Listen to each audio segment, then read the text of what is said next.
On rapporte que le département de la défense des États-Unis a ordonné des préparatifs pour déployer un deuxième groupe de porte-avions au Moyen-Orient.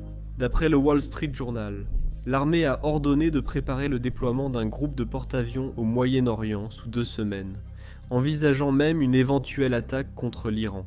Aucun ordre de déploiement n'a encore été donné, mais les forces restent prêtes à intervenir immédiatement si la situation s'aggrave. Le porte-avions George Herbert Walker Bush, classe Nimitz, est actuellement déployé sur la côte est des États-Unis. Si ce porte-avions se rendait au Moyen-Orient, il pourrait y avoir en permanence 2 groupes aéronavals dans la région, en plus de celui déjà en opération. Un groupe aéronaval ne se compose pas seulement du porte-avions, mais inclut également des croiseurs, des destroyers, des sous-marins et des navires de soutien logistique. Il s'agit d'un immense paquet de combat.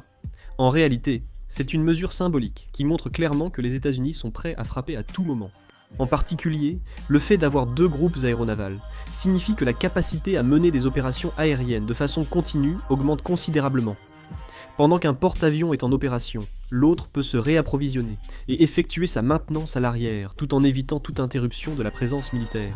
Si l'on inclut également les différents avions de chasse, les avions de guerre électroniques et les avions de détection avancés qui décollent du porte-avions, le scénario de neutralisation du système de défense aérienne iranien devient une option beaucoup plus réaliste. Du point de vue de l'Iran, la pression accrue des forces américaines en mer et dans les airs risque d'augmenter la tension dans le détroit d'Ormuz et ses environs. Le président Donald Trump a déjà laissé entendre à plusieurs reprises par le passé qu'en cas d'échec des négociations nucléaires avec l'Iran, il pourrait envisager une action militaire. Que signifie donc cette nouvelle concernant la préparation du déploiement supplémentaire d'un porte-avions? Cela montre que ces propos ne sont pas qu'une pression politique, mais pourraient se traduire par des actions militaires concrètes. Cependant, le Wall Street Journal a également rapporté que ce plan n'est pas encore définitivement confirmé, et qu'il pourrait être ajusté en fonction de l'évolution de la situation. Autrement dit, on peut interpréter que les États-Unis sont entrés dans une phase où ils montrent concrètement l'option militaire, afin d'accroître leur pouvoir de négociation à la table des discussions diplomatiques. Actuellement, les États-Unis et l'Iran mènent des négociations sur le nucléaire, mais il reste difficile de réduire les divergences sur des questions clés, telles que la portée autorisée de l'enrichissement d'uranium, la limitation de la portée des missiles balistiques, et le renforcement du système d'inspection. Si ces conflits se prolongent, les négociations risquent inévitablement de s'enliser, et, à partir de ce moment-là, il est très probable que la tension militaire augmente également.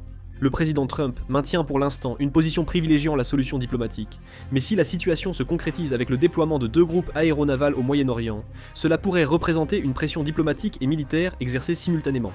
Selon l'issue des négociations nucléaires, le Moyen-Orient pourrait connaître un tournant majeur. Il faudra donc suivre la situation de près. Si d'autres nouvelles arrivent, je réaliserai une vidéo et la mettrai en ligne. La vidéo se termine ici, merci.